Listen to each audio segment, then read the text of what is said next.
जम्मू कश्मीर पर बीजेपी अध्यक्ष JP Nadda press conference कर रहे हैं, सीधा लिए चलेंगे आपको, देखें। और यूं कहा जाए कि after the abrogation of article 370 उसके बाद ये देश के प्रीमियर इंस्टीट्यूशंस का स्थान बन गया है। आपके पास one of the best All India Institute of Medical Sciences, आज उसकी शुरुआत हो गई है। मुझे पिछले महीने All India Institute of Medical Sciences का प्रवास करने का मौका मिला। One of the best libraries establish हुई है, best modular operation theatres, world class, state of art, यह आज जम्मू में आप सबको मिला है और मैं इसे प्रधानमंत्री मोदी जी का सबसे नायाब तोहफा जम्मू कश्मीर के रीजन को दिया गया है, इसके ये आपको बताना चाहता हूं। अवंतीपोर में भी एम्स का काम शुरू हुआ है, वो भी जल्दी डेडिकेट हो जाएगा। Indian institute of mass communication और उसी तरीके से IIT, Indian institute of technology, Indian institute of management, ये सभी चीजें जो हैं वो जम्मू रीजन को मिली हैं। इस बात को हम सबको ध्यान में रहना चाहिए। और एक विकास का एजुकेशनल हब, यानी now Jammu is being recognized as the hub of educational institution and quality education.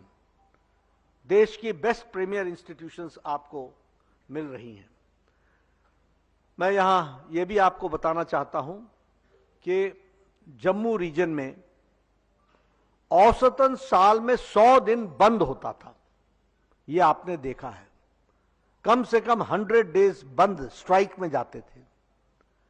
आज यहां पर पिछले 5 सालों में न कोई बंद हुआ, न कोई हड़ताल हुई, और पीस, स्टेबिलिटी और डेवलपमेंट का ये हम लोगों ने देखा है। मैं जब डबल इंजन की बात करता हूं तो आपसे डबल इंजन के नाम पर, आपके माध्यम से जम्मू की जनता से उनका आशीर्वाद भी मांग रहा हूं, उनका समर्थन भी मांग रहा हूं। और यह भी बात सही है कि यूथ ऑफ जम्मू कश्मीर, कश्मीर के युवाओं ने टेररिज्म को, आतंकवाद को रिजेक्ट कर दिया है। यह बहुत बड़ा परिवर्तन है।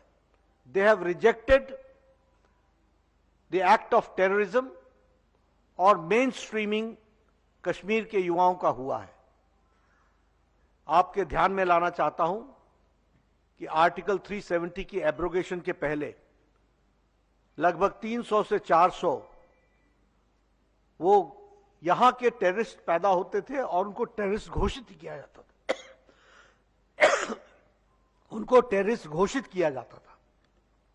आज पिछले 9 महीने में इनकी संख्या सिर्फ 4 है जो 4 घोषित हुए हैं। इसलिए मैं आंकड़ों के साथ बोल रहा हूं कि the people of Jammu Kashmir and specially Srinagar youth has rejected terrorism. लेकिन चिंता की बात क्या है?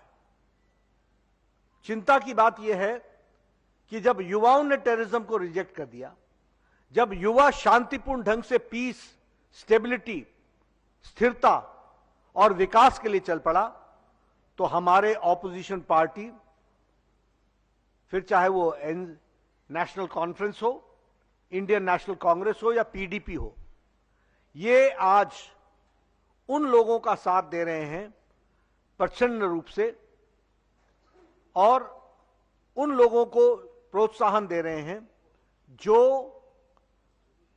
देश के विरोध में काम करने वाले एक्टिविस्ट हैं, उनका समर्थन देने का काम कर रहे हैं। और इसलिए मैं आपके ध्यान में लाना चाहता हूं कि एनसी का मैनिफेस्टो क्या कहता है कि हम टेररिस्टों को जेल से छुड़ाएंगे। एनसी का मैनिफेस्टो क्या कहता है और उनके साथ गलबाइयां करके कौन चल रहा है? आईएनसी। इनका समझौता क्या है? कि ये एलओसी का ट्रेड फिर से शुरू करेंगे, यानी आप एलओसी का ट्रेड शुरू करोगे।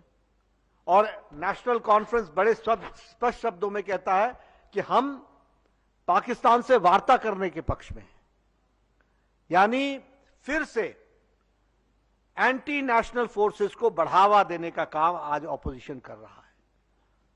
और इसका सर्टिफिकेट पाकिस्तान के डिफेंस मिनिस्टर से और कौन बड़ा हो सकता है जो दे सकता है, जो ये कहता है कि हमारी मौजूदगी जम्मू कश्मीर में नेशनल कॉन्फ्रेंस और इंडियन नेशनल कांग्रेस कर रही है। ये स्थिति आकर के खड़ी हुई है। इसलिए और मैं ये भी कहूंगा कि आईएनसी और एनसी ये दो फैमिलियों का पॉलिटिकल डील है। इनको जम्मू के लोगों से कोई लेना देना नहीं है, इनका जम्मू से कोई रिश्ता नहीं है। ये हमेशा ही जम्मू के लिए नकारात्मक रहे हैं। They have been always negative towards Jammu. और इसीलिए मैं जब पीस ट्रैंक्विलिटी की बात बोलता हूं तो मैं ये भी बोलता हूं कि रीजनल बैलेंस लाने का काम किया और जम्मू की चिंता की है तो वो भारतीय जनता पार्टी ने की है। और इन्होंने हमेशा रीजनल इम्बैलेंस को बढ़ावा दिया है और ये कभी भी सीरियस नहीं रहे हैं।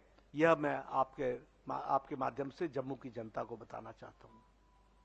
मैं यहां आपके सामने ये घड़ियाली आंसू बहाने वाले लोग, फॉल्स प्रॉमिसेस करने वाले लोग, लोगों के सेंटिमेंट से खेलने वाले लोग, ये आजकल डेमोक्रेसी के बड़े भारी चैंपियन बन गए हैं।